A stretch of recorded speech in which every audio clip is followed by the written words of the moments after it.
Welcome to memory of bio.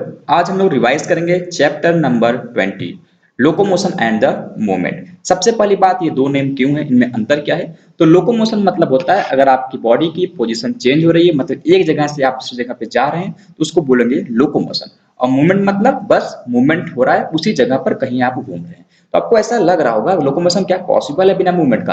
अगर आपके हाथ पैर हिलेंगे नहीं तो आगे बढ़ेंगे कैसे आप। तो बिना मूवमेंट के तो लोकोमोशन नहीं हो सकता। तो सबसे स्टैंडर्ड लाइन एनसीईआरटी का, all locomotion are the movement but all movements are the not locomotion।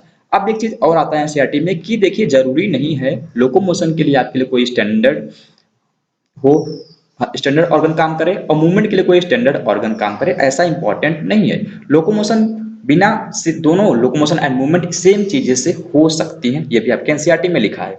सबसे पहले आपका एनसीईआरटी का डायग्राम एग्जांपल देखते हैं। पैरामीशियम, देखिए पैरामीशियम में सिलिया प्रेजेंट होता है, कोई बड़ी बात नहीं है। पैरामीशियम में सिलिया प्रेजेंट होता है, लेकिन यह सिलिया देखिए क्या काम करता है, वो साइटोफेरिंग्स के थ्रू फूड को अंदर मूवमेंट कराने के लिए हेल्प करता है। कौन? सिलिया पैरामीशियम में। लेकिन यह लोकोमोशन में भी हेल्प करता है। तो दोनों देखिए ऑर्गन सेम है लेकिन दो काम कर रहा है। फिर हाइड्रा की बात करें, हाइड्रा में होता है टेंटेकल्स जो कि प्रे को कैप्चर भी करता है, लेकिन उसकी हाइड्रा के लोकोमोशन में भी हेल्प करता है। तो देखिए ऑर्गन सेम है लेकिन डिफरेंट कुछ नहीं है। तो locomotory structure need not to be different from those affecting other type of the movement. I hope आपको ये लाइन समझ में आई होगी। जो हार्ड लाइन है मैं उसको समझा दे रहा हूँ एनसीईआरटी के, बाकी चीजें मैं कवर कर लूंगा, उसमें कोई दिक्कत नहीं होगी। और इनको अलग अलग पढ़ नहीं सकते क्योंकि all locomotion are the movement but all movements are the not locomotion. अब नहीं लोकोमोशन करता क्यों? सिंपल सी बात है, उसको जरूरत पड़ती है कहीं जाने की, मतलब उसको नीड है। नीड किसी भी हाथ पे हो सकती है कि वो खाने के लिए जा रहा है, शेल्टर के लिए जा रहा है, मैटिंग के लिए जा रहा है, या सुटेबल ब्रीडिंग ग्राउंड को ढूंढने के लिए, या फेवरेबल क्लाइमेटिक कंडीशन के लिए जा रहा है, या एनिमी से बचने के लिए जा रहा है। तो कुछ भी रीजन हो सकता है आपके चलने का, वो तो सिंपल सी बात है। फिर बात करते हैं मूवमेंट, मतलब मैं चल किस तरह सकता हूँ, टाइप ऑफ मूवमेंट्स कितने हो सकते हैं। देखिए मूवमेंट्स केवल मेरी बात नहीं हो रही, हर चीज की बात हो रही है। बॉडी के अंदर जितने भी चीजें ना, वो भी जो जो चीज मूव करते हैं मैं उनकी बात करूंगा आज। तो टाइप ऑफ मूवमेंट होता है तीन तरह का। आपके एनसीईआरटी में तीन तरह का टाइप ऑफ मूवमेंट दिया हुआ है, उसमें से एक होता है अमीबॉइड, दूसरा होता है सिलेरी, तीसरा होता है मस्कुलर। आपको अमीबॉइड नाम सुन के ऐसा लग रहा होगा कि तो अमीबा की बात कर रहे हैं। नहीं, मैं अमीबा की बात नहीं कर रहा हूँ। अमीबा में सूडोपोडिया होता है, मैं उसकी बात कर रहा हूँ। क्योंकि जिस जहां पे यह मूवमेंट होता है अमीबॉइड मूवमेंट, वहां पर सूडोपोडिया का फॉर्मेशन होता है। अब होता क्या है अमीबॉइड मूवमेंट? तो वह होता है मैक्रोफेज, ल्यूकोसाइट, इस तरह के सेल्स में अमीबॉइड मूवमेंट शो करते हैं। वहां पे सूडोपोडिया का फॉर्मेशन होता है जो कि स्ट्रीमिंग ऑफ प्रोटोप्लाज्म से मूव फॉर्म होता है सूडोपोडिया। इसके अंदर साइटोस्केलेटन भी होता है, जो कि साइटोस्केलेटन का एग्जांपल माइक्रोफिलामेंट, माइक्रोट्यूबुल्स, ये सब जो कि अमीबॉइड मूवमेंट में रिस्पॉन्सिबल होते हैं। तो आई होप अमीबॉइड मूवमेंट समझ आया। उसके बाद आता है हमारा सिलियरी मूवमेंट। सिलियरी मूवमेंट मतलब होता है सिलिया का प्रेजेंट होना। सिलिया के प्रेजेंट होने से किसी पार्टिकल को आगे मूवमेंट करने में हेल्प मिलता है, तो उसको बोलते हैं सिलियरी मूवमेंट। इसका एग्जांपल की बात करते हैं, अक्सर ट्यूबुलर ऑर्गन में प्रेजेंट होता है, जैसे कि हम बात करें ट्रैकिया। ट्रैकिया में देखिए हवा की ये मूवमेंट रिस्पॉन्सिबल नहीं है। ट्रैकिया में अगर डस्ट चला जाए तो डस्ट को बाहर निकालना पड़ता है। डस्ट को बाहर निकालने के लिए देखिए एंटी ग्रेविटी आपको जाना है, तो डस्ट को ऊपर मूव करना है, तो उसके लिए सिलिया हेल्प करती है कि ट्रैकिया से वो फेरिंग्स तक पहुंच पाए, जिससे कि उसको बाहर फेंक दिया जाए। तो सिलियरी मूवमेंट का ये यूज हो गया। एक एग्जांपल हम और लेते हैं, काफी इंपॉर्टेंट एग्जांपल है फीमेल रिप्रोडक्टिव ट्रैक्ट में। हम जानते हैं ओवा, ओवरी से निकलता है ओवा, और ओवा को पहुंचना है हमारे एम्प्यूला तक, क्योंकि वहां पे उसका वेट कर रहा है स्पर्म। तो ओवा वहां पहुंचने के लिए करेगा एक मूवमेंट, उस मूवमेंट में हेल्प करेगी सिलिया, जिससे कि वो आगे फॉरवर्ड मूव कर सके। तो वहां भी सिलियरी मूवमेंट प्रेजेंट होता है। उसके बाद हम बात करते हैं movements of the muscular movement. मतलब तो मस्कुलर मूवमेंट का सबसे इंपॉर्टेंट प्रॉपर्टी है कि कॉन्ट्रैक्टाइल प्रॉपर्टी की वजह से मसल से मूवमेंट होता है। हम लोग उसको भी डिटेल चैप्टर में पढ़ेंगे क्योंकि मसल ही हमारा चैप्टर है। उसके बाद हम बात करते हैं, देखिए जो ये मूवमेंट होता है उसमें पूरा मस्कुलर, स्केलेटन, न्यूरल सिस्टम सब कुछ का परफेक्ट कोऑर्डिनेशन होता है, तभी कोई मूवमेंट पॉसिबल हो पाता है। अब देखते हैं हम लोग मसल्स के बारे में। तो सबसे पहली बात, M for muscle, M for mesodermal origin. अब न्यूरल सिस्टम का ऑर्जिन था एक्टोडर्मल का, मसल का होता है मेसोडर्मल का ऑर्जिन। बॉडी वेट का कुल 40 से 50%, 40 टू 50% पार्ट कवर करता है मसल। मसल के पास स्पेशल प्रॉपर्टी होती है, excitability, contractibility and extensibility and the elasticity. सब कुछ हम समझ जाएंगे चैप्टर के लास्ट तक, आप उसको टेंशन लेने की जरूरत नहीं है। अब बात करते हैं मसल्स को तीन पार्ट में डिवाइड किया गया। किस बिहाफ पर? लोकोमोशन के बिहाफ पर मसल्स को तीन पार्ट में डिवाइड किया गया है। Part number 1 skeletal muscle, part number 2 smooth muscle, part number 3 cardiac muscle. Skeletal muscle का सिंपल सा मतलब कहां प्रेजेंट है? जहां पे हमारे स्केलेटन सिस्टम है, मतलब बोन्स के आसपास प्रेजेंट है, हाथ, पैर, हेड, फेस, यहाँ पे प्रेजेंट हमारा स्केलेटन मसल। हेड मतलब ऐसा नहीं ब्रेन के अंदर प्रेजेंट है, बाहर वाली कवरिंग। फिर बात करते हैं स्मूथ मसल की। स्मूथ मतलब होता है विसरल मसल। विसरल मसल कहाँ पे? विसरल ऑर्गन मतलब oesophagus, stomach, small intestine, urinary bladder, यहाँ से प्रेजेंट है स्मूथ मसल। उसके बाद आता है cardiac muscle. Cardiac muscle present होता है कहाँ पर? हमारे हार्ट में, क्योंकि हार्ट पे बोलते हैं कार्डियक। अब थोड़ा हम बात कर लेते हैं इनके अपीयरेंस की।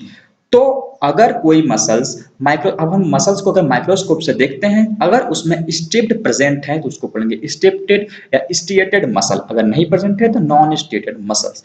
अब हम बात करते हैं स्केलेटल मसल की। तो स्केलेटल मसल में स्ट्रिएशन होता है, मतलब स्ट्रिप्ड प्रेजेंट होता है। स्ट्रिप्ड मतलब सिंपल से आप समझिए आप इतना पे कि बीच में कुछ ऐसा है कि वो पार्ट में बढ़ जा रहे हैं, तो स्ट्रिएटेड होता है। कौन सा मसल? Skeleton muscle. लेकिन स्मूथ मसल में कोई स्ट्रिएशन नहीं पाया जाता है, इसलिए उसको बोलते हैं स्मूथ मसल, क्योंकि वहां पे स्मूथ है, वो उसमें कोई भी बनावट या स्ट्रिएशन नहीं दिखाई दे रहा है। फिर बात करते हैं कार्डियक मसल में। कार्डियक मसल में कोई ऐसा पार्ट नहीं होता है कि एक पार्ट उसके बाद खत्म दूसरा पार्ट शुरू, लेकिन यहाँ पे होती है ब्रांचिंग। तो ब्रांचिंग की वजह से ऐसा अपीयर होता है कि वहां पे स्ट्रिएट प्रेजेंट है, मतलब स्ट्रिप्ड मसल है, स्ट्रिप्ड अपीयरेंस दिखता है, तो इसलिए इसको बोलते हैं कार्डियक मसल भी स्ट्रिएटेड होता है।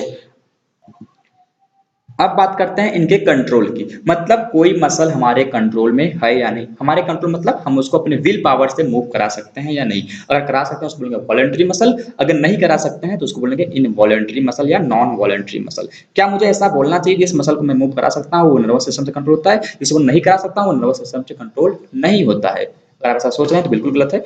देखिए, आप उसको कंट्रोल कर सकें या न कर सके, दोनों नर्वस सिस्टम से होता है। हालांकि डिफरेंट आता है कि वो सोमैटिक नर्वस सिस्टम से है, एक ऑटोनॉमिक नर्वस सिस्टम से है, तो वो डिफरेंट है। नर्वस सिस्टम आप पढ़ेंगे, लेकिन दोनों नर्वस सिस्टम के कंट्रोल में होता है। तो हमारे स्केलेटन मसल मतलब हमारे हाथ के मसल, हमारे पैर के मसल, ये सभी हम कंट्रोल कर सकते हैं, ये होते हैं वॉलेंट्री। बट हमारे जो स्मूथ मसल है वो वॉलेंट्री नहीं होते हैं। जैसे हमारे विसल ऑर्गन के मसल वॉलेंट्री नहीं होती हैं, तो उसको हम लोग कंट्रोल नहीं कर सकते, ये नॉन वॉलेंट्री होते हैं। कार्डियक मसल की बात करें तो देखिए, कार्डियक मसल वैसे तो हम कंट्रोल नहीं कर सकते हैं, ये नॉन वॉलेंट्री होते हैं, लेकिन हाँ, इसका कंट्रोल नर्वस सिस्टम के पास भी नहीं है तो बहुत ही अदर कंडीशन में होता है। स्टार्टिंग में मतलब जनरल कंडीशन में नर्वस सिस्टम कार्डियक मसल्स को कंट्रोल नहीं करता है। इसके पास ऑटो एक्साइटेबिलिटी की पावर होती है, वो खुद कंट्रैक्ट कर सकता है अपने आप को मसल्स, उसमें कोई दिक्कत नहीं होता है, उसको नर्वस सिस्टम की जरूरत भी नहीं होती है। तो आई होप आपको समझ में आया कि कौन किस में स्केलेटल में नर्वस सिस्टम इन्वॉल्व होता है, लेकिन कार्डियक में इन्वॉल्व नहीं होता है। कार्डियक में जो स्टेटेड का स्टिप्ड मसल का अपीयरेंस आता है वो ब्रांचिंग पैटर्न की वजह से आता है। तो ये सब चीजें आपकी कवर हो चुकी हैं जो पैरा मैंने दिखाया है। उसके बाद हम लोग देखते हैं डिटेल में स्केलेटन मसल्स के बारे में। स्केलेटल मसल्स के बारे में डिटेल में पढ़ेंगे। देखिए, कोई भी मसल्स है, मान लीजिए मसल्स है तो वो फाइबर की बनी हुई है। फाइबर क्या है? एक समझिए सेल है। तो अगर सेल है तो साइटोप्लाज्म होगा, लेकिन मसल्स का सेल है इसलिए इसको बोलते हैं सार्कोप्लाज्म। तो समझ लीजिए ये मसल्स का साइटोप्लाज्म हो गया। अब साइटोप्लाज्म है मतलब सेल मेम्ब्रेन भी होगा, तो मसल्स का सेल मेम्ब्रेन है, इसको बोलेंगे सार्कोलेमा। तो यहाँ पे हमारा साइटोप्लाज्म को बोलेंगे सार्कोप्लाज्म, और जो मेम्ब्रेन है उसको बोलेंगे सार्कोलेमा। तो ये कुछ तरह से फाइबर का मतलब स्ट्रक्चर हमारा हो गया। अब हम बात करते हैं, ये हमारा फाइबर हो गया। तो बहुत से फाइबर बंडल के फॉर्म में मसल्स में अरेंज होते हैं, उसको बोलते हैं मसल बंडल्स। मतलब फाइबर अरेंज है एक बंडल के फॉर्म में, बोलेंगे मसल बंडल। इसका दूसरा नाम होता है फेसिकल्स। देखिए, फेसिकल्स होता है। अब ये समझ में आ गया आपको, लेकिन यहाँ पे समझने वाली बात ये है कि जो ये मसल बंडल होते हैं, ये भी मतलब मसल बंडल भी बहुत सारे होते हैं, और बहुत सारे मसल बंडल एक कॉमन कोलेजिनस कनेक्टिव टिश्यू से घिरे हुए होते हैं, जिसको हम लोग फैसिया बोलते हैं। कुछ इस डायग्राम से आप समझिए ये आपका हुआ मसल बंडल, और ये हुआ आपका मसल बंडल, और यह एक कॉमन फैसिया से घिरा हुआ है, जिसको हम लोग जो कॉमन कोलेजिनस कनेक्टिव टिश्यू होता है इसको हम लोग फैसिया बोलते हैं। तो आई होप आपको इतना समझ में आया। मैंने आपको सार्कोप्लाज्म के बारे में भी बताया, सार्कोलेमा के भी बारे में बताया। एक बात और आती है, जो मसल्स के सार्कोप्लाज्म होते हैं वह सिंसाइटियम होते हैं। देखिए, नॉर्मल सेल में, हमारे नॉर्मल सेल में जो न्यूक्लियस का नंबर है वह 1 होता है, लेकिन मसल्स के जो फाइबर हैं या जो सार्कोप्लाज्म है उसमें जो न्यूक्लियस होते हैं बहुत सारे प्रेजेंट होते हैं, इसलिए बोलते हैं उसको सिंसाइटियम सार्कोप्लाज्म या सिंसाइटियम वह होता है। इसके बाद बात करते हैं एंडोप्लाज्मिक रेटिकुलम के बारे में। तो हमारे सेल में जो एंडोप्लाज्मिक रेटिकुलम होता है वो नॉर्मल होता है, लेकिन मसल्स का जो एंडोप्लाज्मिक रेटिकुलम होता है उसको हम लोग बोलते हैं सार्कोप्लाज्मिक रेटिकुलम। और सार्कोप्लाज्मिक रेटिकुलम का मेन यहाँ पे क्या होता है कि वह store house of the calcium जैसे काम करता है। काफी इंपॉर्टेंट है, याद रखिएगा कि कैल्शियम आयन को स्टोर कौन करता है? सार्कोप्लाज्मिक रेटिकुलम स्टोर करता है। उसके बाद हम बात करते हैं डिटेल में किसके बारे में, एक एक फाइबर के बारे में। जो मसल्स का फाइबर होता है उसके अंदर ना बहुत से फिलामेंट अरेंज होते हैं पैरेलली। इंपॉर्टेंट है, कैसे पैरेलली अरेंज होते हैं। और इन फिलामेंट, देखिए मसल्स मतलब मायो और फिलामेंट मतलब फिलामेंट, तो मायो फिलामेंटस इन्हें बोलते हैं या मायोफाइब्रिल भी बोल सकते हैं। देखिए मैंने स्टार्टिंग बोला था इसका अपीयरेंस होता है स्टेटेड होता है, क्यों होता है, क्योंकि देखिए जो ये मायोफाइब्रिल होते हैं वह कहीं डार्क होंगे कहीं लाइट होंगे। ऐसा क्यों, देखिए कहीं वो डार्क दिख रहे हैं कहीं लाइट दिख रहे हैं, ऐसा क्यों होता है, तो मेनली प्रेजेंस होता है प्रोटीन की वजह से, एक्टिन और मायोसिन की वजह से। तो एक्टिन प्रोटीन होता है और मायोसिन प्रोटीन होता है, इसके वजह से यहाँ पर बैंड का फॉर्मेशन होता है।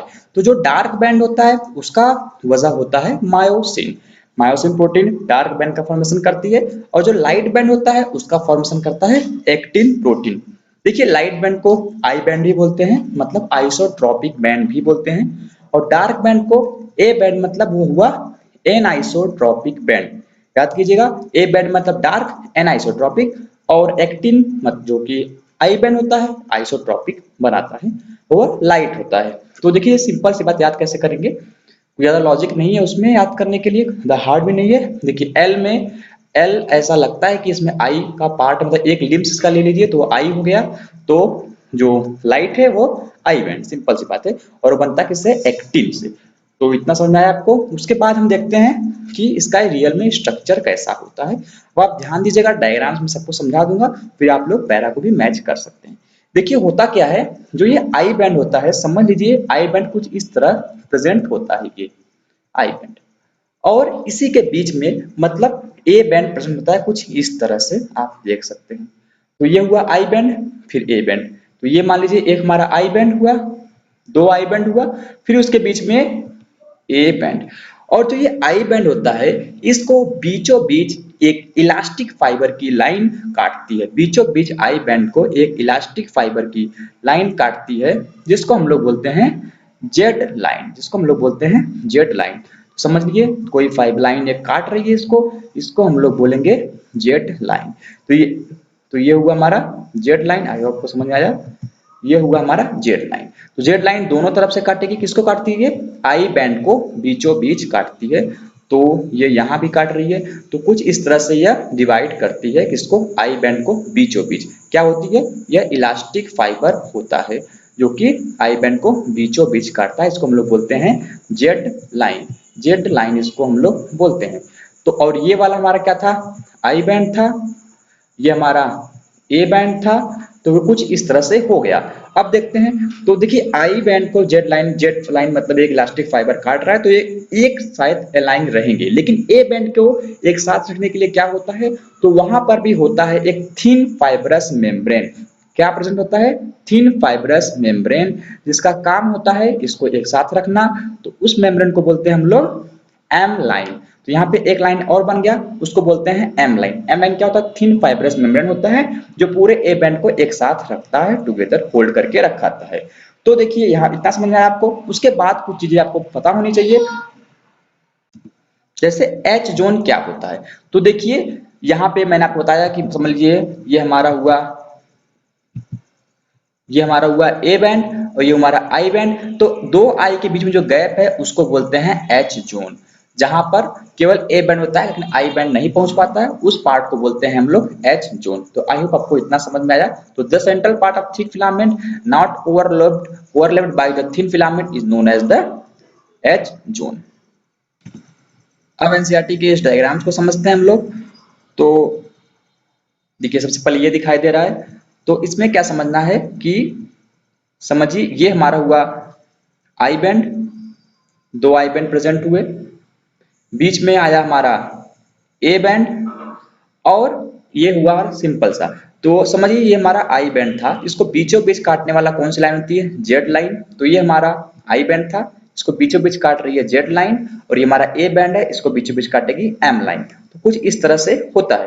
देखिए सिंपल सा, जब मसल कॉन्ट्रैक्ट नहीं किया हुआ रहता है, मतलब सिंपल फॉर्म में रहता है, तो समझिए ये हमारा जो आई बैंड हुआ, थोड़ा यहाँ पे देखिएगा, ये हमारा जो आई बैंड हुआ और जो ये ए बैंड हुआ, यहाँ पे ओवरलैपिंग बहुत कम होती है। लेकिन जब मसल कॉन्ट्रैक्ट करता है तो दोनों आई बैंड एक दूसरे के आसपास आते हैं, मतलब एक दूसरे के तरफ मूव करते हैं कुछ इस डायरेक्शन में, तो जिससे क्या होता है कि दोनों जेड लाइन एक दूसरे के आसपास आ जाती है, मतलब क्लोजिंग ऑफ जेड लाइन होता है, या सिंपल सी बात कर सकते हैं शॉर्टनिंग ऑफ द मसल होता है, क्योंकि देखो जेड लाइन पास पास आ रही है तो डिस्टेंस कम हो रहा है, और यहाँ पे आई का ए के ऊपर ओवरलैपिंग भी बढ़ता है। देखिए मैंने एक बात नहीं बताया आपको, सार्कोमियर क्या होता है। तो जो दो जेड लाइन के बीच वाले पार्ट को बोलते हैं सार्कोमियर, जो कि एक यूनिट है, मतलब मसल्स की फंक्शनल यूनिट को सार्कोमियर बोलते हैं, जो कि दो जेड लाइन के बीच में लाई करती है।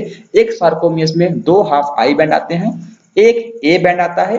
तो समझिए दो हाफ आई बैंड मैंने क्यों बोला, क्योंकि देखिए पूरा एक आई बैंड था, लेकिन उसको जेड लाइन ने काट दिया तो हाफ बचा ना, तो एक पार्ट में हाफ आई बैंड, फिर एक ये हाफ, तो दो हाफ आई बैंड और पूरा एक ए बैंड आता है एक सार्कोमियर में। तो इसके बाद हम लोग देखिए आप इस डायग्राम को देख सकते हैं कि हालांकि मैंने हर सब कुछ समझा दिया आपको। ए बैंड क्या होता है, आई बैंड क्या होता है, ये आई बैंड हमारा हो गया। फिर बात करते हैं जेड लाइन ब्लैक वाली, एच जोन क्या होता है, जहां पे ओवरलैपिंग नहीं होती है, और उस पूरे इस यूनिट को बोलते हैं सार्कोमियर। इसके बाद हम लोग क्या देखेंगे, तो सबसे पहले आपको स्ट्रक्चर समझ में आया। अब बात करते हैं जैसे जो मैंने बोला था एक्टिन प्रोटीन या मायोसिन प्रोटीन, तो ये बनने कैसे होते हैं कि फिलामेंट होते कैसे हैं उसकी बात करते हैं। तो जो एक्टिन फिलामेंट होता है वह सिंपल सा दो एफ एक्टिन से बना हुआ होता है, या दो फिलामेंटस से बना हुआ होता है। तो आपको ये डायग्राम्स दिखाई दे रहा होगा, दो फिलामेंटस आपको दिखाई दे रहे हैं कुछ इस तरह से, वो हेलिकली अरेंज होते हैं। अगर इन्हें आप जूम करके देखते हैं तो ये फिलामेंट है जो एफ एक्टिन है, वह किससे बना हुआ है, वह polymer of monomeric G actin से बना हुआ है। किससे, polymer of monomeric ji globin. तो आप इस डायग्राम में देख सकते हैं, मैंने ये बनाया है कि जो आपको रेड रेड दिखाई दे रहा है, समझिए वह ग्लोबुलर या ग्लोबुलर एक्टिन है, उसकी बनाता है क्या, एफ एक्टिन, मतलब पूरा फॉर्मेशन लाइन से अरेंज होकर बनाया गया एफ एक्टिन। तो ये सिंपल सा इस तरह से होता है। इसके ऊपर भी, यह स्ट्रक्चर के ऊपर मतलब जी के ऊपर भी क्या अरेंज होता है, एक अलग से मास्किंग होती है, जो इसको बोलते हैं ट्रोपोमायोसिन। ये पूरे थ्रू आउट द लेंथ, जो मैंने दिखाया ब्लू रंग से, समझिए वो पूरी मास्किंग कर रहा है किसका, हमारे एक्टिन प्रोटीन का या एक्टिन फिलामेंट का। तो उसको बोलते हैं ट्रोपोमायोसिन। और इसके रेगुलर इंटरवल पर ट्रोपोमायोसिन के ऊपर एक कॉम्प्लेक्स प्रोटीन रहता है, इसका नाम होता है ट्रोपोनिन। ये ब्लैक रंग से दिखाई दे रहा है ट्रोपोनिन। तो इस चीज को हम लोग समझेंगे, इसका यूज क्या होता है, ये क्यों होता है थोड़ा आगे, बस अभी इतना समझिए क्या ट्रोपोनिन और ट्रोपोमायोसिन होता है। तो ये हुआ हमारे एक्टिन फिलामेंट के बारे में। अब बात करते हैं मायोसिन फिलामेंट के बारे में। तो मायोसिन फिलामेंट थोड़ा थिक होता है। देखिए इसका फॉर्मेशन क्या होता है मायोसिन फिलामेंट का, इसमें दो पार्ट होते हैं, एक लाइट होता है, एक हैवी होता है। मायोसिन फिलामेंट के दो पार्ट होते हैं, एक लाइट होता है, एक हैवी पार्ट होता है। सबसे पहले हम डिस्कस करेंगे लाइट फिलामेंट के बारे में, फिर हैवी वाले पोर्शन को कवर करेंगे। तो आप समझिएगा। देखिए जो लाइट है, लाइट के अंदर क्या आता है, टेल आता है, और जो हैवी है उसके अंदर हेड आता है। तो लाइट के अंदर क्या आएगा, टेल आएगा, और हैवी के अंदर क्या आएगा, हेड आएगा, और एक शॉर्ट आर्म आएगा। तो जो ये पार्ट आपको दिखाई दे रहा है, टेल वाला पार्ट, यह कौन सा फिलामेंट हुआ, मतलब ये लाइट पार्ट हुआ किसका, मायोसिन फिलामेंट का। जो ये पार्ट दिखाई दे रहा है पूरा, ये हुआ हमारा हैवी पार्ट, जो कि किसका, मायोसिन का। हैवी में क्या कहता है, हेड आता है, तो ये हमारा हेड हो गया। और आता है वहां पे एक शॉर्ट फिलामेंट, मतलब ये शॉर्ट आर्म। तो ये दो हो गए। अब आता है क्रॉस आर्म क्या होते हैं। तो क्रॉस आर्म सिंपल सी बात है, मान लीजिए ये हमारा जो लाइट पार्ट हो गया, और ये हमारा यहाँ पे अटैच्ड है कुछ, यहाँ पे शॉर्ट आर्म और यहाँ पे हेड अटैच है। तो शॉर्ट आर्म और मेन एक्सिस के बीच के एंगल को ही क्रॉस आर्म बोलते हैं। तो आई होप आपको इतना समझ में आया। अब यहाँ से भी देख लीजिए एक बार कि each myosin filament is also polymerized protein, many monomer protein called meromyosin से बना होता है, constitute one thick filament. Each meromyosin has the two important part, a globular head with a short arm and a tail. तो मैंने दिखाया आपको tell वाला पतला सा, और ये जो हेड के साथ शॉर्ट आर्म है वह बनाता है heavy part, called heavy part and the lighter part. फिर बात आती है कि क्रॉस आर्म क्या होता है। तो क्रॉस आर्म में लिखा हुआ है आपके, आप पढ़ सकते हैं यहाँ पे कि the head and short arm project outwards at a regular distance and angle from each other from the surface of a polymerized myosin filament is known as the cross arm. अब एक चीज और हम बात कर लेते हैं, जो ये हेड होते हैं उसके ऊपर होता है दो चीजें इंपॉर्टेंट होती है उसके ऊपर। क्या, एक होता है एक्टिव एटीपेज एंजाइम, जब मतलब एटीपी को ब्रेक करना रहेगा तो ये एंजाइम रिस्पॉन्सिबल होगी। एटीपी ब्रेक किसमें होगा, ये एडिनो ट्राइफॉस्फेट है तो ब्रेक होगा एडिनो डाइफॉस्फेट और फॉस्फेट। तो इन्हें ब्रेक करने के लिए कौन से एंजाइम की जरूरत होती है, एटीपेज एंजाइम की जरूरत होती है, जो कि मायोसिन के हेड पर प्रेजेंट होती है। और एक चीज और प्रेजेंट होता है मायोसिन के हेड पर, क्या होता है वो, एटीपी बाइंडिंग साइट।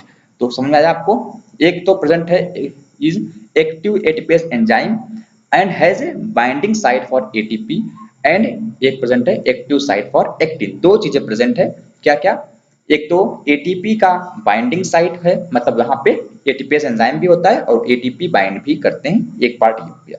दूसरा पार्ट ये होता है कि वहां पे मतलब जैसे देखिए मसल्स, मैंने आपको बोला था ना कि आई बैंड, जब दो आई बैंड एक दूसरे के पास जाएंगे तब मसल्स का शॉर्टनिंग होगा।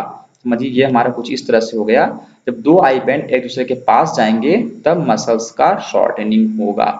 अब बात आता है ये आई बैंड दूसरे के पास जाएंगे क्यों, तो उनको पास लाने के लिए, दो आई बैंड को पास लाने के लिए यहाँ पे जो हमारा मायोसिन हो गया, मतलब ए बैंड हो गया, वहां पे जो ये हेड वाला पार्ट है कुछ इस तरह से जाके अटैच होता है और इन आई बैंड को सेंटर की तरफ खींचता है, मतलब एक हुक की तरफ। जैसे मान लीजिए यहाँ पे आपका ये वाला पार्ट समझिए आई बैंड से अटैच हो गया अपना ये हेड, अब यह सेंटर की तरफ इसको खींचेगा जिसकी कि आई बैंड की क्लोजिंग होगी, पैकिंग होगी। तो इसमें खींचने के लिए यहाँ पे कुछ साइट होना चाहिए हेड पर, जो कि जाके हमारे आई बैंड से अटैच हो जाए। आई बैंड मतलब एक्टिन से जाके अटैच हो जाए, तो यहाँ पर होता है active site for the actin. तो एक बार फिर रिवाइज करता हूँ क्या क्या होता है।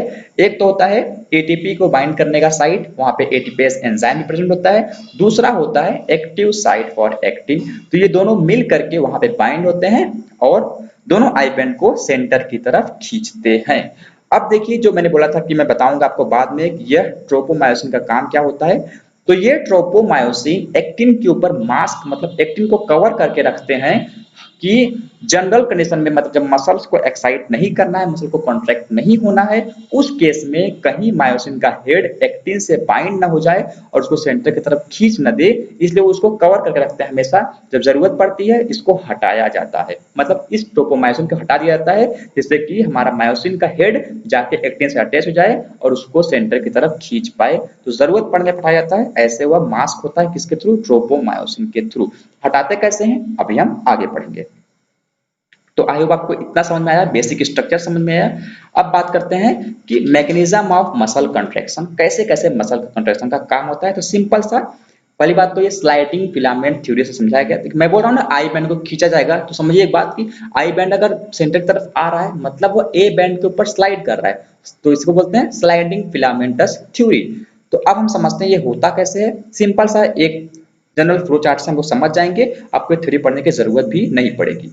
तो ये आपको दिखाई दे रहा होगा बगल में, समझिए कोई सिग्नल आया हमारे ब्रेन के पास, सेंट्रल नर्वस सिस्टम के पास, उसका रिस्पांस मोटर नर्व उसका रिस्पांस ले गया, वह कहाँ जाएगा। मैंने पढ़ाया था आपको नर्वस सिस्टम में कि मोटर नर्व का जो एक्सॉन पार्ट है वो मसल से जाके न्यूरोमस्कुलर जंक्शन बनाएगा, मतलब मोटर एंड प्लेट का फॉर्मेशन करेगा। इंपॉर्टेंट है ये, न्यूरोमस्कुलर जंक्शन का फॉर्मेशन होगा। एक्सॉन को जब कुछ ट्रांसफर करना है, एक्शन पोटेंशियल ट्रांसफर करना है, कैसे करता है वो, एक केमिकल रिलीज करता है, मतलब न्यूरोट्रांसमीटर रिलीज करता है। समझिए न्यूरोट्रांसमीटर रिलीज हो गया, वह क्या हो सकता है, एसिटाकोलिन, समझिए वह रिलीज कर दिया। अब यह क्या करेगा, एसिटाकोलिन जाके मसल्स में एटीपी मतलब एपी मतलब एक्शन पोटेंशियल जनरेट करेगा। अब यह एक्शन पोटेंशियल क्या करेगा, ध्यान सुनिएगा, जब एक्सॉन आया, न्यूरोट्रांसमीटर रिलीज किया, मसल्स में एक्शन पोटेंशियल जनरेट हो गया। यह एक्शन पोटेंशियल जो मसल्स के सार्कोप्लाज्मिक रेटिकुलम मतलब एसआर, जो सार्कोप्लाज्मिक रेटिकुलम है उनसे कैल्शियम निकलवाएंगे। कि मैंने आपको पहले ही बोला था कि sarcoplasmic reticulum store the calcium, तो वहां से कैल्शियम निकलेगा। अब बात आती है कि कैल्शियम निकल के क्या करेगा। तो हमने जब पढ़ा कि एक्टिन जो है, जो मतलब आई बैंड में जो एक्टिन प्रेजेंट है उसको मास्क करके रखा हुआ है ट्रोपोमायोसिन के थ्रू।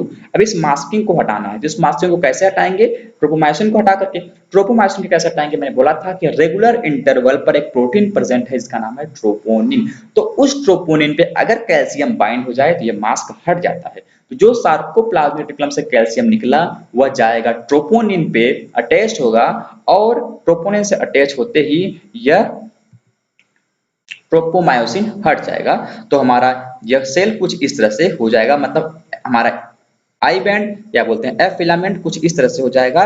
जो साइट है जहां पे बाइंड कर सकता है मायोसिन का हेड वह ओपन हो जाएगा। अब यह हमारा मायोसिन का हेड यहाँ पर बाइंड कर देगा और इसको इस तरह से इस डायरेक्शन में खींच लेगा, जिससे कि दोनों आई बैंड एक दूसरे की तरफ आएंगे और मसल्स का शॉर्टनिंग होगा।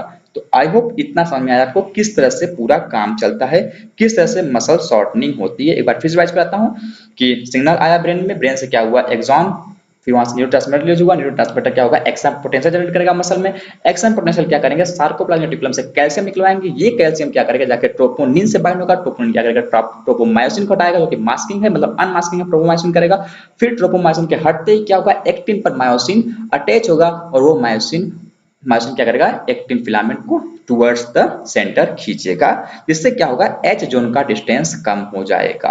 अब ये हमारा आपको समझ आया इतना। फिर इसको हम चार्ट के फॉर्म में देखते हैं। देखिए इन सब प्रोसेस के लिए उसको जो मायोसिन का हेड है इसको एनर्जी चाहिए रहता है। तो मैंने बोला था आपको कि वहां पे एटीपेज एंजाइम के लिए जगह होती है और वहां पे एटीपी प्रेजेंट होता है। जब ये एटीपी टूटेगा एडीपी और फॉस्फेट में, जब ये एटीपी टूटेगा एडीपी और फॉस्फेट में, जाहिर सी बात है एनर्जी मिलेगी। तो एनर्जी मिलेगी तब वहां पे क्या होंगे बाइंड करेंगे, मतलब तब ये उठेगा मायोसिन हेड। आप इस डायग्राम से समझिए कि सिंपल से बात है, जब एक्टिन फिलामेंट मायोसिन फिलामेंट था, यहाँ पे फास्फोरस और एडीपी था, तो क्या हुआ जब ये टूट जाते हैं तो एनर्जी मिलती है, या कि यहाँ पे बाइंड करते हैं मायोसिन हेड बाइंड करता है, इसको बोलते हैं क्रॉस ब्रिज का फॉर्मेशन हुआ।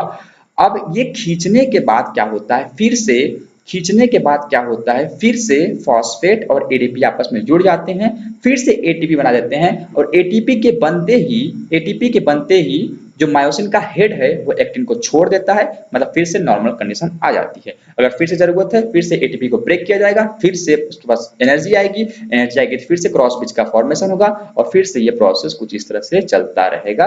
ये हो गया स्लाइडिंग रोटेशन थ्योरी। कुछ नहीं है इसमें, बस आपको लेबलिंग आनी चाहिए कि कहाँ पे देखिए ये स्लाइडिंग मतलब टूवर्ड्स सेंटर खींच रहा है, फिर ब्रेकिंग ऑफ ब्रिज कब होगा जब एटीपी का फॉर्मेशन हो जाएगा, किससे फॉस्फेट और एडीपी से। फिर क्रॉस ब्रिज क्या होता है, मतलब जब मायोसिन हेड जाके एक्टिन से जुड़ जाता है। तो सिंपल सी बात इतना हो गया। आई होप आपको ये सब समझ में आएगा। मैंने हर एक चीज आपको एक्सप्लेन की, कुछ ऐसा नहीं है कि जो छूट गया है। बस आपको ऐसा लग रहा होगा डायग्राम दिखाई नहीं दे रहे हैं, मतलब किसी ने बता सब कुछ दिया है। जब दो जेड लाइन आपस में एक दूसरे के आसपास आएंगी तो वहां पे क्या होगा कंट्रैक्शन होगा। एक्साइटेबिलिटी कैसे हो रही है, एक्शन पोटेंशियल जनरेट होने से। कंट्रैक्शन कैसे हो रहा है, दो जेड लाइन के आसपास आने से। जेड लाइन आसपास कब आएंगे, जब दोनों आई बैंड को टुवर्ड द सेंटर खींचा जाएगा। कौन खींचेगा, मायोसिन का हेड खींचेगा। इस डायग्राम से भी आप लोग अच्छे से समझ सकते हैं। ये नॉर्मल कंडीशन था हमारा, ये नॉर्मल कंडीशन है। लेकिन अब क्या हुआ, ये इधर कॉन्टेक्ट जब रिलैक्सेशन में ऐसा था, लेकिन जब इन्हें खींचा गया एक दूसरे के आसपास आ गए ये, तो इससे क्या हुआ कि एच जोन का डिस्टेंस कम हो गया और ये इधर से आ गए। देखिए ए बैंड का डिस्टेंस कभी भी कम नहीं होता है, केवल एच जोन का ही कम होता है। ऐसा नहीं कि ए बैंड का डिस्टेंस कम हो गया, ऐसा कभी नहीं होता है। और जब मैक्सिमली कंट्रैक्टेड होंगे तो क्या होगा, आई बैंड आपस में ओवरलैप करेंगे, इसलिए आई बैंड आपस में टच करते हैं। तो देखिए जब आई बैंड टच कर रहा हो तो समझिएगा कि कॉन्ट्रैक्शन हो चुका है। जब आसपास आ रहे हैं तो कंट्रैक्टिंग हो रहा है, जब दूर दूर है तो समझिए रिलैक्स स्टेट में, अगर डायग्राम सबसे पूछे तो। लेकिन इतना बड़ा डायग्राम थोड़ा पॉसिबल नहीं रहता है, लेकिन इसको शॉर्ट करके आपसे एग्जाम में पूछा जा सकता है। फिर ये देखिए कब तक ऐसा मसल कंट्रैक्शन होता रहेगा, इसको समझने के लिए आपको जरूरत है कि देखिए मसल का कंट्रैक्शन या आई बैंड का आसपास आना स्टार्ट कैसे हुआ, मेनली ट्रोपोमायोसिन के हटने से हुआ। ट्रोपोमायोसिन कैसे हटा, कैल्शियम के बाइंड होने से हटा। तो अगर हम कैल्शियम को हटा दें वहां से तो फिर से ट्रोपोमायोसिन लग जाएगा, अगर कैल्शियम हट जाएगा तो फिर से ट्रोपोमायोसिन लग जाएगा और फिर से मसल अपने नॉर्मल स्टेट में आ जाएगा, मतलब कॉन्ट्रैक्शन स्टॉप हो जाएगा। तो इसी जब तक ये कैल्शियम रहता है जब तक तो कंट्रैक्शन होता है, लेकिन ये कैल्शियम फिर से सार्कोप्लाज्म में पंप कर जाता है। तो यहाँ पे देखिए, यहाँ पे कैल्शियम आयन पंप बैक जो सार्कोप्लाज्मिक सिस्टर्नी, जिससे कि मास्किंग हो जाता है फिर से एक्टिन फिलामेंट का और कंट्रैक्शन रुक जाता है। देखिए यहाँ पे एनर्जी का डिमांड होता है। कई बार देखिए क्या होता है, मसल दो टाइप के होते हैं, एक रेड फाइबर मतलब मसल जो फाइबर होते हैं वो दो टाइप के होते हैं, एक रेड फाइबर होता है, एक व्हाइटिश फाइबर होता है। तो क्या होता है, जो रेड फाइबर होता है वह जो उसके अंदर ज्यादा अमाउंट में माइटोकॉन्ड्रिया होती है। पहली बात तो रेड फाइबर में ज्यादा अमाउंट में माइटोकॉन्ड्रिया होती है और वह मायोग्लोबिन हाई अमाउंट में मायोग्लोबिन कंटेन करता है। कौन? देखिए, red colour oxygen storing pigment called as the myoglobin. Myoglobin क्या होता है? वह रेड कलर होता है, ऑक्सीजन को स्टोर करता है। इसका काम होता है, देखिए हीमोग्लोबिन नहीं है, ये मायोग्लोबिन है, ये ऑक्सीजन को स्टोर करता है। हालांकि दोनों का काम रिलेटेड, एक दूसरे को स्ट्रक्चर रिलेटेड होता है। मायोग्लोबिन क्या करता है? ऑक्सीजन को स्टोर करता है। Red colour oxygen storing pigment is called as the myoglobin, जो कि प्रेजेंट होता है रेड फाइबर में।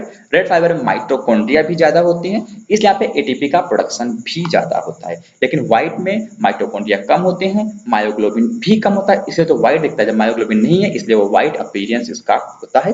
हालांकि व्हाइटिश वाले में सार्कोप्लाज्मिक रेटिकुलम हाई होता है, और देखिए व्हाइट वाले में माइटोकॉन्ड्रिया कम है। तो ये मेनली डिपेंड रहेंगे anaerobic process of the respiration. ये कहाँ डिपेंड होते हैं? Anaerobic process of the respiration पे डिपेंड करते हैं। लेकिन रेड वाले माइटोकॉन्ड्रिया पे डिपेंड करते हैं। देखिए कई बार क्या होता है, रिपीट एक्टिवेशन ऑफ मसल, जैसे बार बार हमारी ये मसल एक्टिवेट हो रहा है, तो जिससे क्या होगा, एनर्जी के लिए एनारोबिक पाथवे का इस्तेमाल करना पड़ता है, क्योंकि हर बार एनर्जी इतना ऑक्सीजन नहीं मिल पाती है। तो एनारोबिक पाथवे होता है इमरजेंसी कंडीशन में, जिसमें क्या होता है, ग्लाइकोजन का ब्रेक डाउन किया जाता है। तो ग्लाइकोजन के ब्रेक डाउन करने से क्या बनता है? लैक्टिक एसिड बनता है, जो कि फैटी काज करता है। मतलब मसल्स के बीच में लैक्टिक एसिड समझिए एक तरह से जमा हो जाता है, फिर बाद में जब लैक्टिक एसिड हट जाता है तो फिर से फैटिक नॉर्मल हो जाता है, इंसान थकान दूर जाती है। लेकिन जब लैक्टिक एसिड रहता है, मसल्स के प्रेजेंट रहता है, तब थकान लगती है। इलेक्ट्रिक एसिड फॉर्म कैसे हुआ? Break down of the glycogen की वजह से हुआ। तो आई होप आपको समझ में आया होगा पूरा ये स्केलेटन सिस्टम, मसल वाला पार्ट। स्केलेटन सिस्टम का पार्ट मैंने अपलोड कर दिया, उसमें कोई दिक्कत नहीं होगी, आपको वहां देख लीजिए। आज हम लोग कवर कर लीजिए पूरा मसल्स। अगर वीडियो अच्छा लगा हो प्लीज लाइक कीजिएगा। Thanks for watching the video. फिर मिलते हैं नेक्स्ट वीडियो में।